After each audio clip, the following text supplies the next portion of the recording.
welcome to Enlivening Musings. Today we have a special guest, Miss Kimberly Gallagher, and she is an herbalist who has been working with healing plants for over 20 years. She's the co-founder with her husband, John Gallagher, of Learning Herbs, one of the most respected online herbal education websites. She's the creator of the Wildcraft board game, which I love, which has sold more than 100,000 copies worldwide, and author of the Herb Fairies children's books. Kimberly and John have 2 grown-up children and are in their 3rd decade of marriage. Woo, woo. For many years, Kimberly has been actively exploring healthy sexuality, which involves the power of sexuality for healing and erotic energy as source energy for creative, vital living. Kimberly is an ordained minister at her Trail of Beauty ministry, where sacred sensuality is at the heart of her work. And she fits in our mix so nicely, so I'm so excited to have her. So here we are. I'm Crystal. I'm Katie. And we are going to introduce you to Miss Kimberly Gallagher, who recently came out with a new book called Aphrodisiac. So welcome, Kimberly. Thank you so much. I am really excited to be here with you two ladies today and just explore where this topic goes. Yeah, and that's what we're all about. It's just kind of musing around. So we'll see. We'll see where everything there's so many pathways. I feel like everything could go. But right off the bat, I just want to talk about the book itself. When Kimberly first launched this, which was just not very long ago, she had a book club right away. And I only have the e-version. So I want to know about the actual book. Does it have a suede cover? Because people were talking about the book itself feeling sensual in their hands. So can you tell me a little bit about that?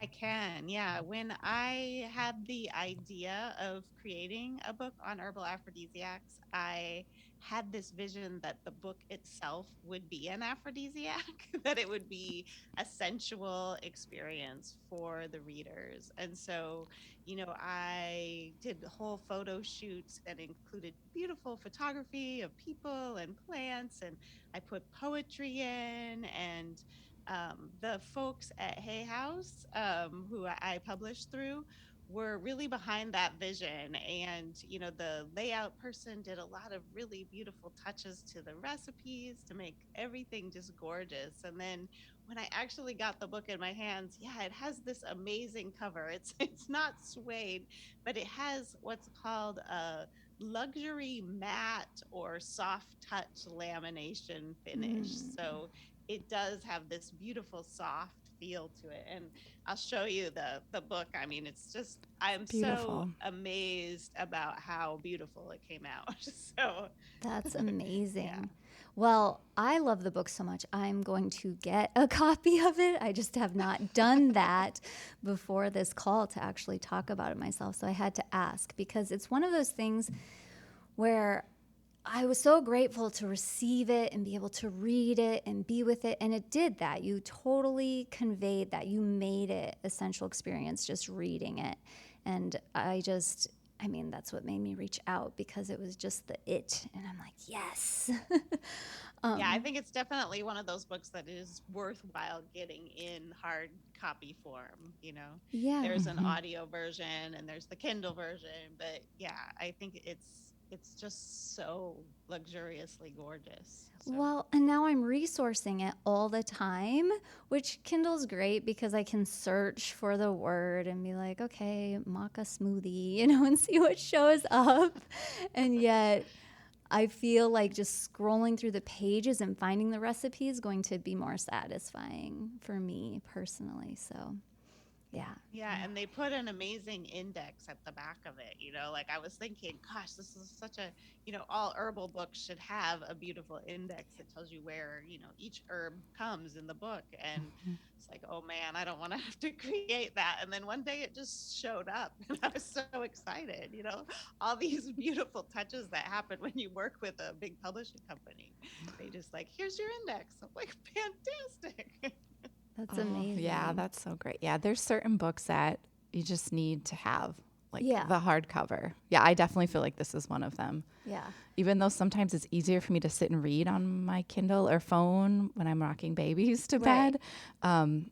Yeah, and sometimes I've read books on my phone and then I will buy it just because I just want to have it. And that's what There's I'm something saying about about this us one. having it. Yeah, that's what I mean. This is one of those where I'm grateful I have the Kindle version and it helped me be able to just read it at strange times. And yet I definitely need to have that one in my hands too. All right. So, when we think about aphrodisiacs, I feel like people always think about, exotic herbs and things that are out there. And I just feel the whole perception is, what's the word I'm looking for? It's just like very specific. It's like, one, it falls into the herbalism concept of this for that. And it has that, it's going to be something really big and out there. And I feel like your book just showed the world that neither of those things are true. That was one of the fun things about creating the book is really, as I was researching it, talking to people and, what do they think aphrodisiacs are? And there's like this myth that they're going to be this love potion that would, get this person that you're crushing on to have sex with you. Yeah. And you have to have the deer antler fluff from the deer in New Zealand or this really exotic mushroom, and that's going to be this magic potion. And what I found in doing the research is that the herbs are so much more powerful when we use them for our own bodies and our own sexual health and empowerment. And that, a lot of the herbs that grow right around us have amazing powers that can nourish us in our sexuality and our sensual health. And one of the ways that I researched this book was that I gathered a group of people together and we experimented with one herb each month over the course of a year. And then we would get together on these Zoom calls and talk about how that herb impacted our bodies and our lives during the month, especially around sensuality and sexuality. And so during the months that we were experimenting with herbs that grew around us, the energy of that group was so much higher. Like we would go out and pick, wild rose petals and then make rose honey and make rose syrup and, sprinkle them on our beds and on our cakes. And it was just like, when you can interact with the actual living, growing plant, that's a whole piece of the medicine. And all of the plants have so much to offer. So, I think with aphrodisiacs, it is kind of fun to experiment with plants that grow a long way away. Like Damiana doesn't grow anywhere near me, and maca is high in the mountains of Peru. But there's also these dooryard herbs like roses and oats and hawthorn that are super powerful for our hearts and our reproductive system. So that was a beautiful part of the study. And, one of the things I love to do most as an herbalist is connect people really deeply with the plants as allies. And when you can grow the plants and touch the plants, that relationship can really deepen a lot more. Absolutely. We've kind of talked about that on some other things, just like how they are allies. And we've talked about having that be a whole episode because I think that people hear that and they don't quite understand it. So to be able to elaborate that on a longer thing. And it also reminds me, Katie, of the other day when you were talking on another show about when you went out in your own yard. Oh, yeah. And just that experience and how like that was a sensual experience. And it wasn't for any aphrodisiac herbs, but it was for your steaming practice. Yeah, yeah. Well, first of all, you explaining that, Kimberly, I was like, oh my gosh, wow, sounds like such an amazing experience. Like, that's just so incredible. Like, I just can't even get over that. How beautiful that experience must have been for everybody and just so powerful. I just absolutely love that. But yeah, what my experience was is I had the idea when I was going for a walk by my parents' lake place. But then I went home and I just grabbed a few herbs growing around in my yard and made a vaginal steam session for myself. And it was so like, it just felt so like primal. Like I can't even think of the word. It was just so incredible. So yeah, everything you're saying, it's just like, yes, there's something to that. And every teacher I've heard from is like, you know, if it grows near you, it's for a reason. And that's just totally changed my relationship with herbs and the quote unquote weeds that grow around, and made me think of them differently. Like, well, they're growing bountifully because we're supposed to have them. And then when I saw my neighbors spray the backyard and kill all the red clover, like my heart hurt. I was so sad. It's like, why would you do that? There's like all this wild red clover that I would just go harvest, and now it's no longer. I know, I still have some that you gave me. I know it's kind of heartbreaking to see that. So it's interesting how it changes your relationships, and it's just been such a beautiful experience for me. Well, that's definitely really the heart of our work at Learning Herbs too, is to connect people to the plants, you know, because we've lost a lot of that connection over time, but it's in our DNA. You know, we were hunters and gatherers for a lot longer than we've been in this kind of culture that we're in right now, where we're more disconnected from the earth. So when we go out and harvest the plants, I think of it like this kind of rightness in my body, you know, when I'm picking nettles and then bringing them home and cooking the spanakopita for the family. Like, it's like, yes, this is what I'm supposed to be doing in the spring. You know, it feels really right in my body. And it does add a whole dimension to your herbal practice. And I think in the realm of aphrodisiacs, like, I think that's one of the ways that herbs can support us in having a flow of sensual and erotic energy in our lives, is just they stimulate our senses when we get out and work with them. You know, if you're harvesting rose petals, like, it's this full-on sensual experience. They're so soft to touch, and the smell is just glorious. And you know, it's an amazing way to just have your senses heightened, to be present while you're working with the herbs. roses are something I've wanted to bring into my yard for years. And we have this one neighbor who had these 2, maybe 3 rose bushes, and they were moving and they cut them all down. And I'm like, before, as you know, they're preparing their house. So it's really intense. And I actually wanted to look around in our region and see if I could do hawthorn, because that is one that I use a lot. And when I'm looking for that one online, I can never find just the flowers. It's always the flowers with the leaves. Do you have any inspiration for that? Like, where you can find hawthorn? Yeah, with just the flowers, because, you know, I've been to Mountain Rose, and I don't know, I looked at a couple other places and I couldn't find just flowers. I wonder if anyone on Etsy would have just the flowers. That's often a place where I'll go if I'm looking for something really specialized like that. Yes. Hawthorn grows so abundantly around me that Maybe I just pay you. I just go out and harvest. So, yeah. That's cool. I'm going to have to look. That's not one I've had to search for. Awesome.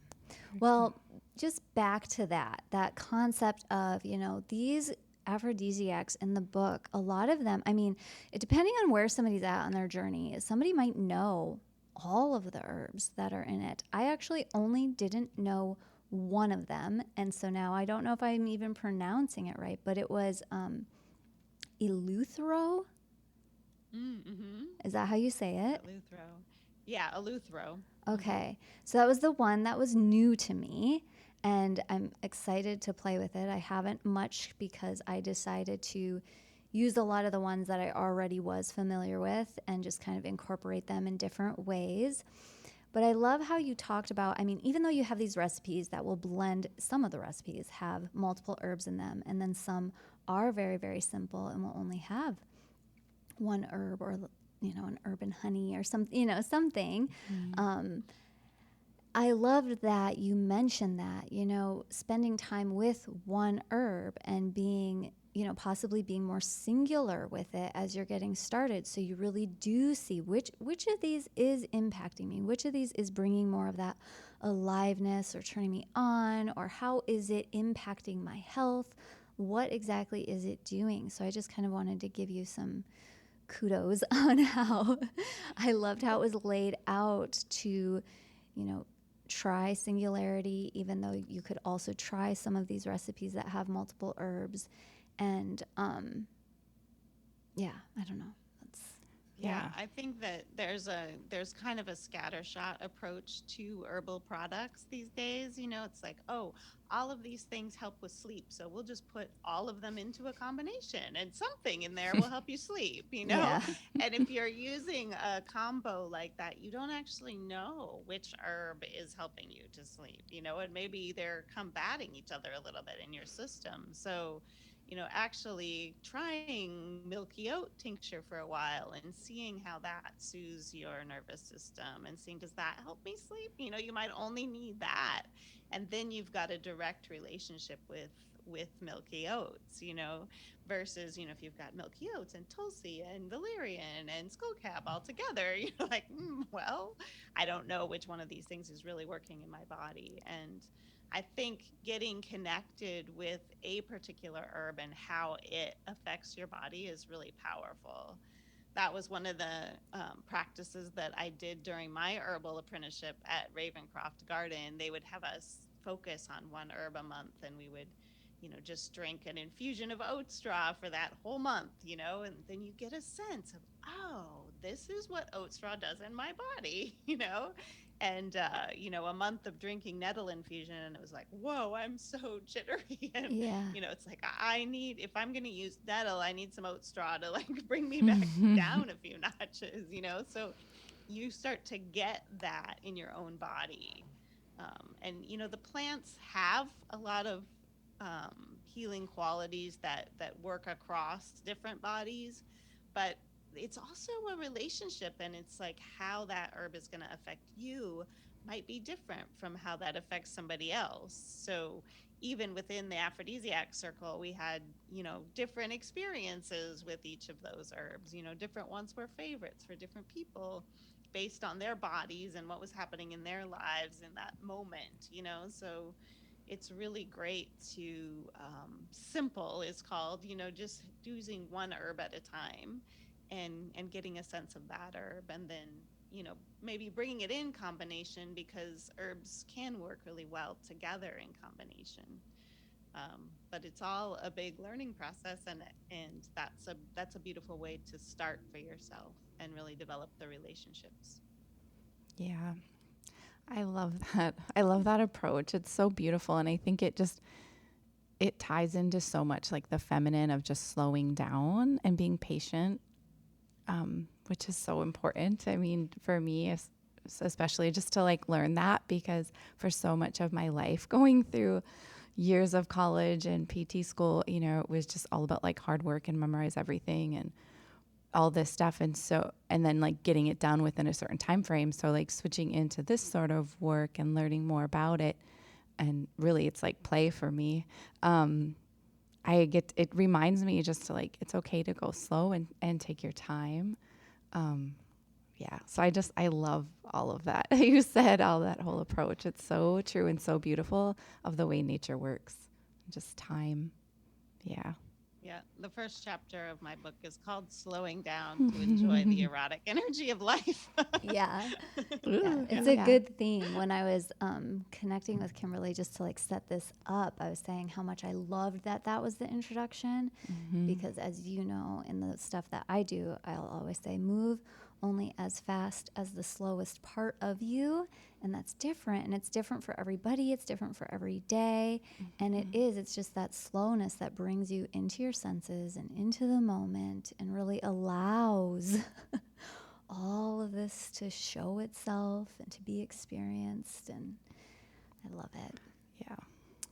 Yeah, I talk a lot in the book about creating a flow of sensual erotic energy in your life, and a big part of that is just slowing down, because any um, any activity that we're engaged in can really have a sensual component to it if we are slow and we are in our senses and we're experiencing it. Like just doing the dishes can be amazingly sensual. You've got hot water and soap bubbles and Yes. it can be really beautiful. And whatever, if you have a window and you can see outside and enjoy the plants or the sunshine coming in, it's amazing, like when you actually drop into your body and be present in the moment, how much sensuality is in every moment of our lives. Yes. Mm-hmm. Every moment sensual. So true. Every moment sacred. Mm-hmm. I hope all the listeners are writing all these things down and embodying them and taking them home for themselves, because it's huge. They seem so simple, but they're so huge. Just like you might look and be like, oh, rose and cacao. Okay, these are kind of simple herbs, or oats. And it's like, oh, but they're so powerful. And when you're working with them, it's magic. Mm-hmm. Yeah. So in the book, of course, you talk about the difference between the medicinal herbs and something that's more like a tonic herb that you use more daily. Do you want to tell everybody about that just a little bit more, especially if you're using it in the purpose of an aphrodisiac? Like what does what, or to you, to you. Yeah. So when I was studying herbs, the way that I learned to break it down is that there's nourishing level herbs, and then there's tonic level herbs, and then there's medicinal level herbs. And I think, different herbalists have different ways of categorizing herbs, and that it's not perfect categories. It's like the herbs, some herbalists will categorize herbs as tonics, whereas others would put them in medicinal. So these aren't like hard and fast categories, but they're a great way to just kind of think about the different ways that herbs can work and how we might interact with them. So the nourishing level herbs are herbs like the oat straw that I drink, in a quart infusion every single day, right? This is just an herb that has an amazing amount of vitamins and minerals. It's like a food, so very hard to overdose on. It's similar to broccoli or any other healthy food. You can kind of eat it in large quantities and not worry about overdosing. The idea of overdosing on broccoli just kind of makes me giggle. It's like, well, I probably could, but it would be hard.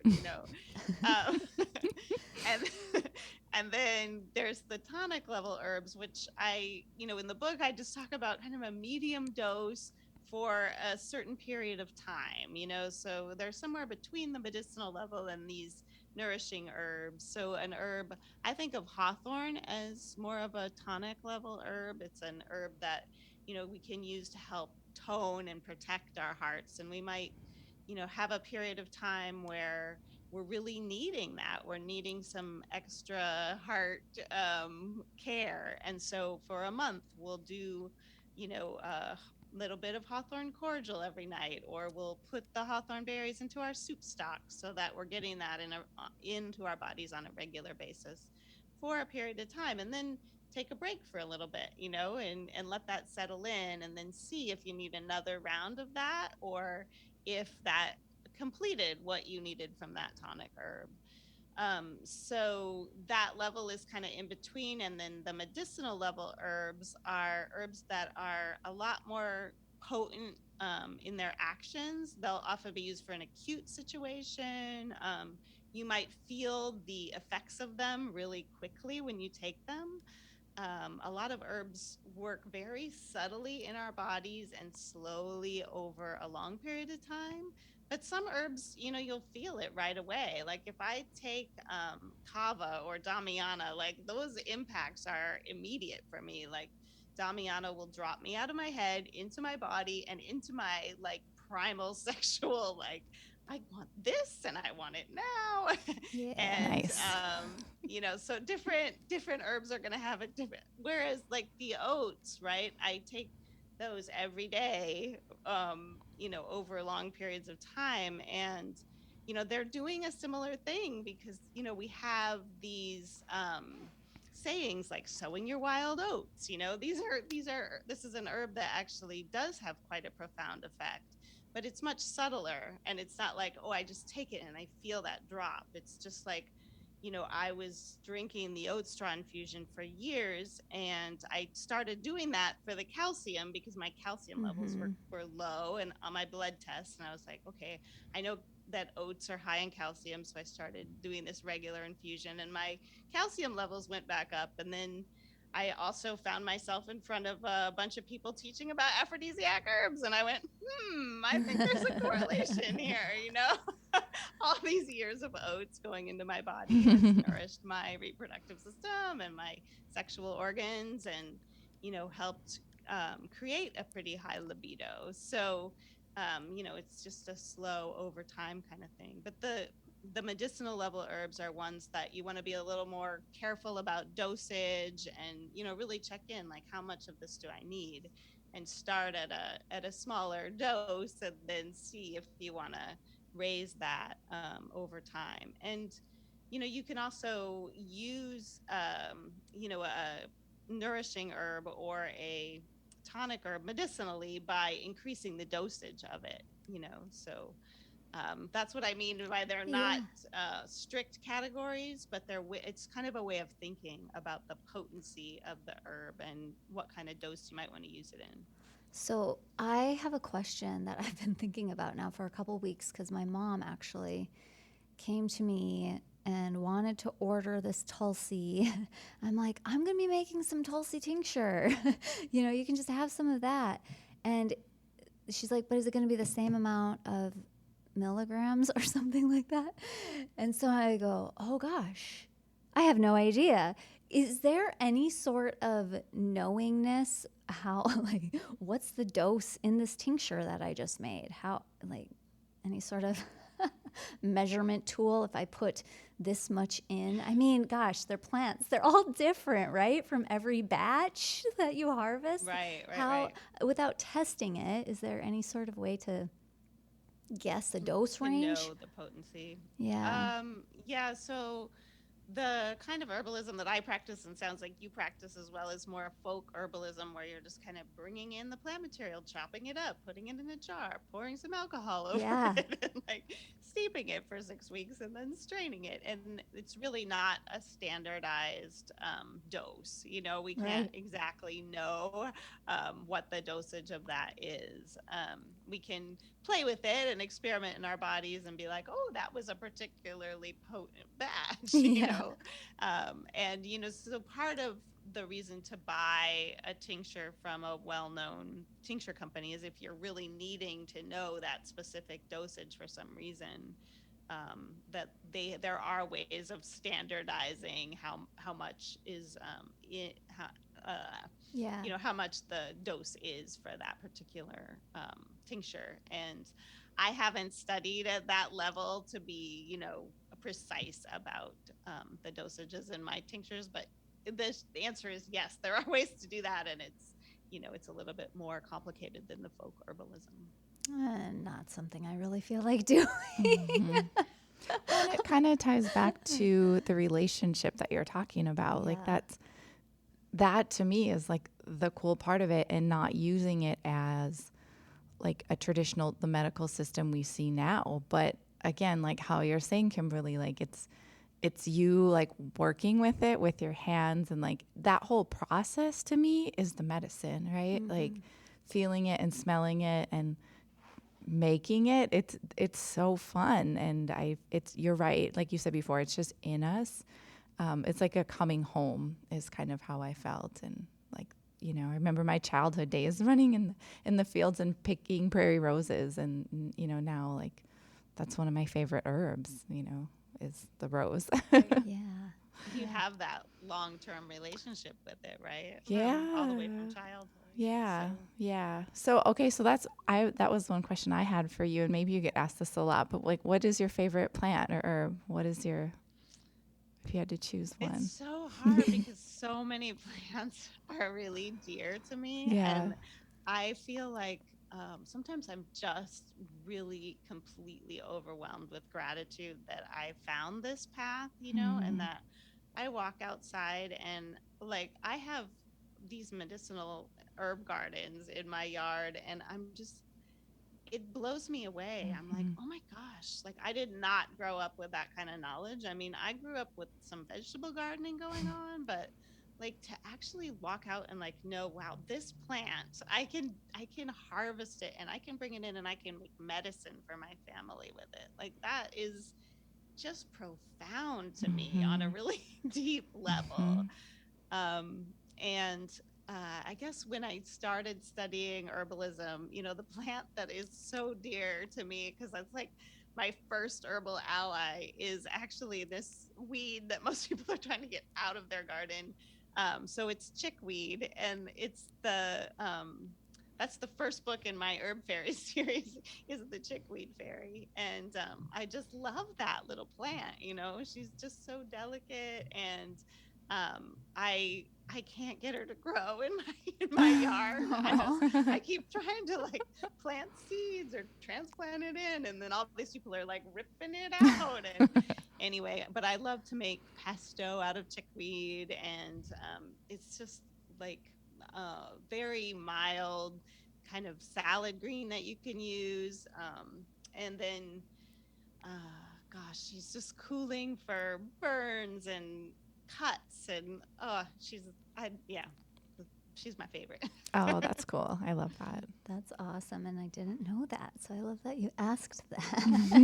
And I think the Wildcraft game was the first time I learned about chickweed. So there you go. Right. You did. You spreaded the knowledge beyond you. I love that.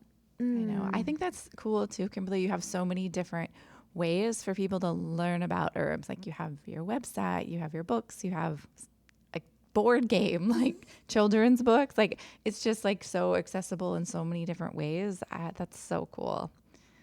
Really neat. That's been my passion, is to find creative ways to connect people with the plants, and the board game was so fun to make because it's a way of connecting people with the plants through play, which I think is the best way to learn something is by playing, Yes. right? And I have a master's degree in education. I've taught at different age levels, and so I just love to come up with new ways to help people learn something. This subject can sometimes feel really hard and overwhelming, and like, oh my gosh, what if I picked the wrong plant and I hurt somebody or hurt myself, or and uh it's really nice because there are a handful of plants usually in your area that it's great to know these are the hazards. Here in the Northwest, we got to look out for the hemlocks, water hemlock and poison hemlock. And there are a few of those around that can really make you sick or kill you. And then there's once you know those, you just know to avoid those, and then you can play with the other ones, and experiment and find the ones that are helpful. And some of them maybe are not going to kill you, but they might make you a little bit sick to your stomach. And then you go, oh, I'm not going to do that again. There was one day my daughter went out and just harvested a whole bunch of lemon balm. And lemon balm is a really soothing plant, but in the quantities that she took it in, it was like, oh, that was not a good idea. So so you figure those things out, and there's so much grace and leeway with the plants, and usually a plant that's not going to be good for you, you don't want to put it in your mouth. I mean, it doesn't look good. It's got a kind of a stay away from me energy to it. It doesn't taste good in our mouths. So they help us, they help us to learn just by being who they are. Oh, now if only humans could just be who they are. Oh. It's amazing. Let's do it. And Yeah. I love all of that. Play is such a sensual thing too. I know when we did an episode about pleasure, and we're talking about like erotic innocence and how that really gets into like playing and just tuning into that childlike part of yourself. And that makes me curious about writing the book. Was the book like a big playground for you? Was it hard? Was it a combination, or do you have like a favorite part of that whole creative process? Yeah, it was it was a whole journey, right? Writing a book is like yeah, so many different parts to it. And the research stage was really fun to have my aphrodisiac circle and be experimenting with the herbs and really getting to connect with people around this area of our lives that we generally just don't talk about was really great, to be getting different perspectives and having that open dialogue about our sexuality was profound. And then there was this period of time where I was making recipes for the book, and two of my best girlfriends were in the kitchen, when we were just like playing with, oh, let's make an herbal lube, let's Yeah. do this. And that was super juicy and really fun. That was one of my favorite times during the book creation process. And there was a very challenging period where I was trying to do intimate photo shoots while COVID was going on, and Mm. learning the incredible process of book production. Like, I had written the Herb Fairies books, but John really, my husband, really did the production work on those. So this was a big learning curve for me, and it was definitely a hugely challenging piece of the project. And then, gosh, I think what I have to say is my favorite part of the whole thing was actually writing the book. I am a writer at heart, and I love putting together words and crafting the chapters and getting the words to flow and making it sensual and personal and vulnerable. Um, and so, me being able to prioritize writing was so great. I would be like, okay, everybody, I have to write and go away. Yeah. And I wrote most of it in the early morning hours because I'm a morning person. And before John was even up, and I would just get Haley off to school, and then I would get my big lambskin out and put it in front of the fireplace and wear my like sensual dance clothes and put the computer on the lambskin and just lay there and type a section of the book in the morning. So it was this beautiful sensual experience, and also doing this thing that I love, which is like playing with words. So that was probably my favorite part. But there were so many amazing pieces to this journey.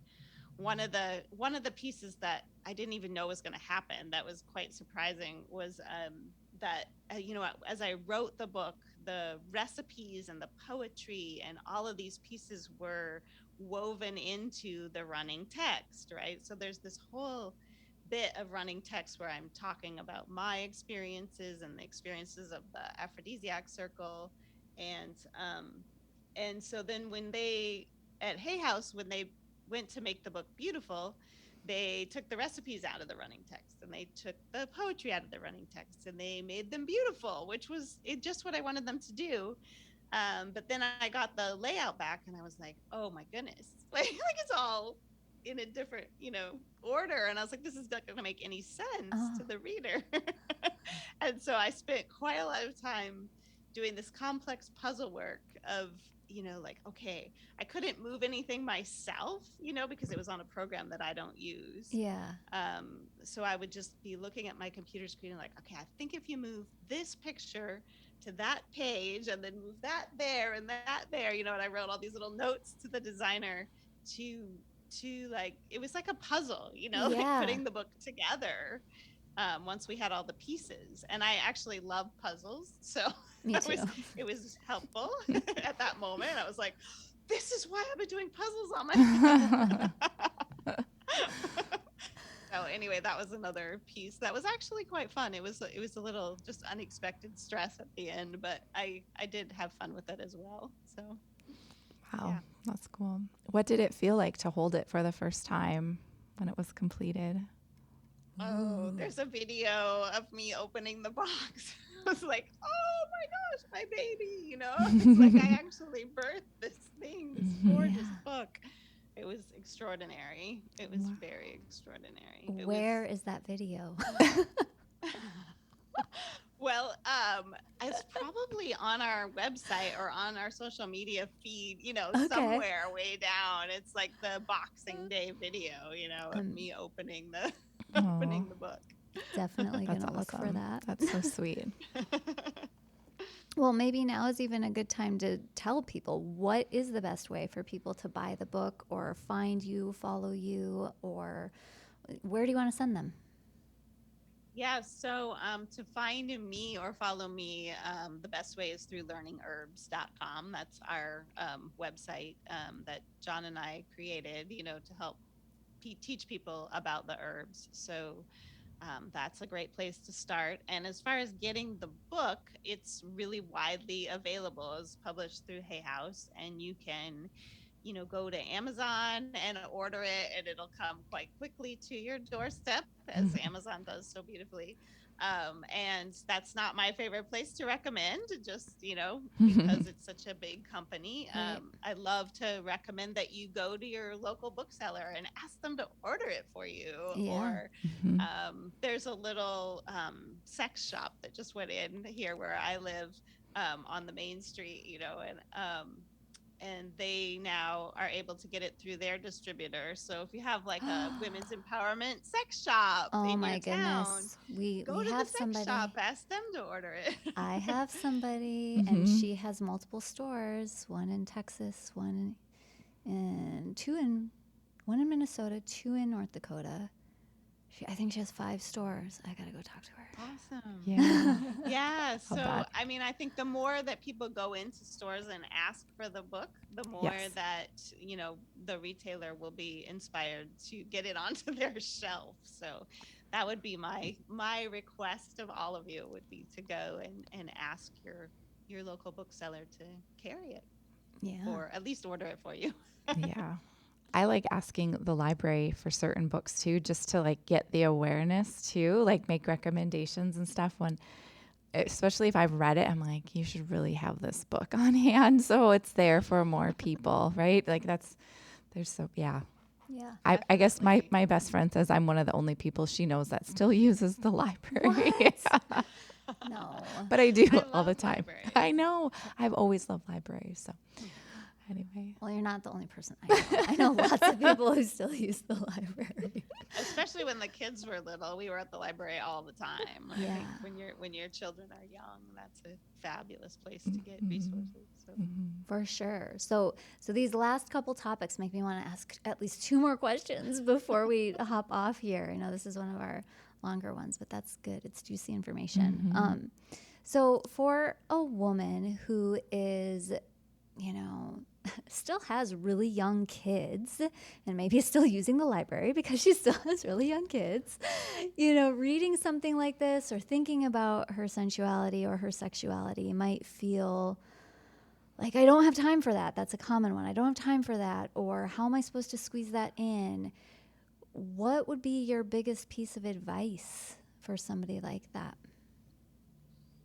yeah, I think I definitely had that time in my life when my kids were young, and there's so much energy going out to caring for them. And if you're working, getting your work done, tending the house, like, it's just a lot. And I noticed during that phase of my life, my own needs and desires got put in the back seat. Mm-hmm. And I think as I started to come back into my sexuality and explore this topic in my life, that was a time when I came back into my power, really, and into my confidence again.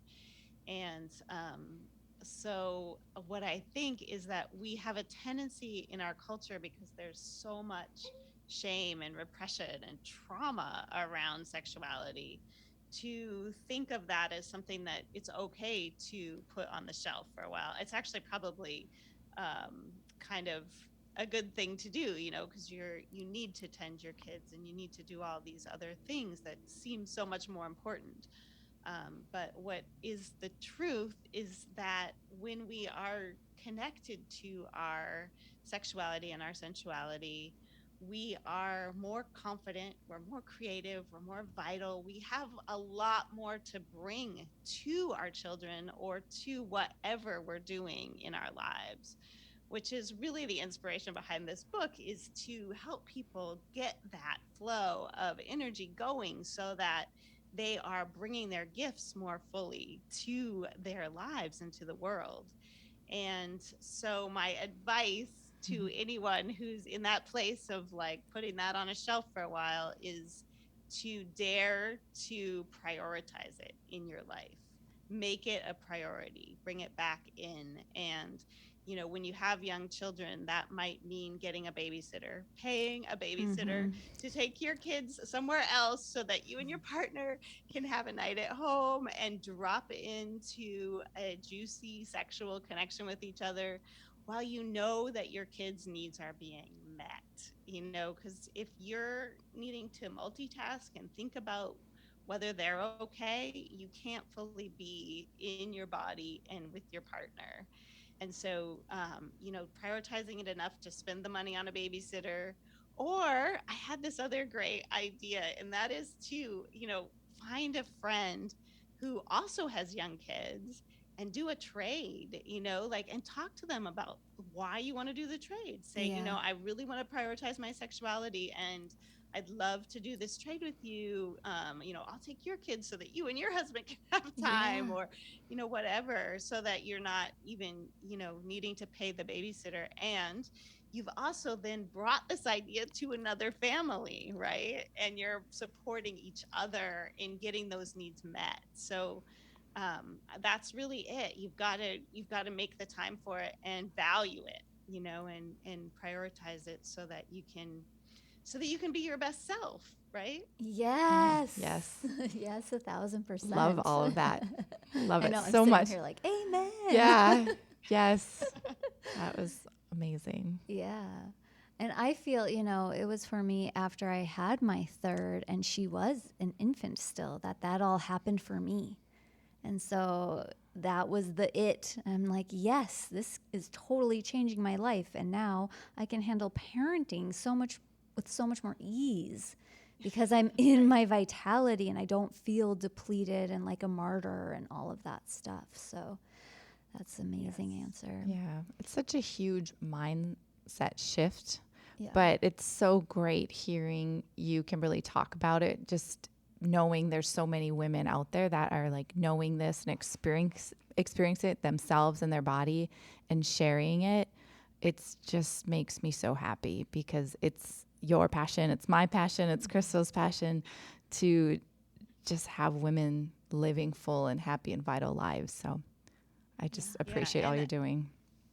just to say, men too, they can get equally lost in Yes. their work lives. And, it is super stressful to be a man in this culture and be trying to provide for a family and, keep up the level of expectation that we have in this culture around work. And so I think for all genders, this is not, even female specific, but, all of us need to take that time and prioritize this part of our lives. Yeah. Yes. Yeah. 1,000%. I love that. Yes. And with that prioritization, I just have kind of one final question, which is, it could just be, what are you doing now? But because I've read the book, I do know a little bit about the fact that you have, and you call it a salon, and I've heard that term before, but it's been in the business world actually. So it's, that gathering of people to discuss sexual experiences and keep this on your radar so you get to grow through conversation and connection. And I'm curious about that for you, for even as an invitation to our listeners, if they wanted to do something like that. Could it be just one person, one friend? Do you have, how many people are in your group, and what could that look like? Just whatever you want to add. Yeah, thank you for that question. That was a really powerful thing that we were doing. And unfortunately, it actually ended as the COVID lockdown started because we had been meeting in person. Mm. And there were probably 10 or 12 people, and some of us were coupled and some of us were single. And it was such a beautiful thing to get together and just share different perspectives, different ideas that we were having. We would sometimes someone would have a movie that was particularly inspiring for them or a podcast that they had listened to. And so we would all listen to it and then we'd come together and discuss it and what came up for you and um, how do you use this in your life. And it's so amazing to open up that conversation with friends that you have in your life, and to realize that sexuality, sensuality is part of all of our lives. And we all have different strengths and different things that we've tried that we're like, oh my gosh, this was amazing. You guys all have to try this. So it brings this juiciness and just new perspectives, new ideas, vitality to that part of your life when you've got people to share that with and to bounce ideas off of each other. So I am hopeful that, as COVID eases over time, that maybe we can bring that back into our lives. And we did try and do it over Zoom, and it just wasn't the same for us. But certainly is something that you could do on a virtual platform. But something about this topic, it's so nice to be in person with people and to really feel each other, because you're opening up a pretty vulnerable part of your life. And, we get so much from each other over a virtual platform. But when you're in person, you can read body language and you can feel the connection and the safety of that. And I think that's one thing that I'll say. If you create a group like that, it is so important to have some clear ground rules. Confidentiality is one. One that we had in that group was lean, don't leap. Like just don't go too far past your comfort zone. You might want to take a baby step, past your comfort zone, but there's no need to like leap into something that feels uncomfortable. So talk among yourselves and find what boundaries make that container feel really safe for you. Because then you're going to be able to open up and really share the experiences that are going to make a difference for you and for the other people in the group. Yeah. And anybody who gets the book, she does list a whole bunch of really awesome suggestions for creating those guidelines in there too that I loved. I resonated with all of them. So, and it reminded me of when I do classes too, because I create that container, so that way things are understood beforehand. Like we're all powerful. We need to all agree on that before we move forward, or this isn't going to work. Yeah. So beautiful. Well, it's been awesome talking to you. I feel like I could talk to you all the time. And I love everything that you've done, everything that you've put together. I think you're just a world of resource for people, whether they're just starting on their herbal journey or they're only curious in aphrodisiacs for now or any of it. It's just, you've got it all in that realm, and I love Thank it. you. Yeah. It was really wonderful to be with you today. And I think, yeah, I would say that, start where you are inspired and let that lead you to the next thing. So if that's playing a board game with your kids, then that's the place to start. Or with the aphrodisiac book. Yeah. Yeah. Awesome. Love it. So again, you can find Kimberly at learningherbs.com. And I know you're on Instagram on that too. Are you on Facebook? Yes, we are on Facebook for Okay. sure. Cool. All of the social All media of it. platforms. All over. You know, you Everywhere. can just find her there. And That's what happens when you're an online business. it's true. It's true. And then I highly recommend getting the book. It is life-changing. It's powerful, and I love it so much. Aphrodisiac by Kimberly Gallagher. Thank you. Thank you. Thank so you. Thank you All so much, right. Kimberly. Yeah, thank you for having me on. For sure. Enjoy your day.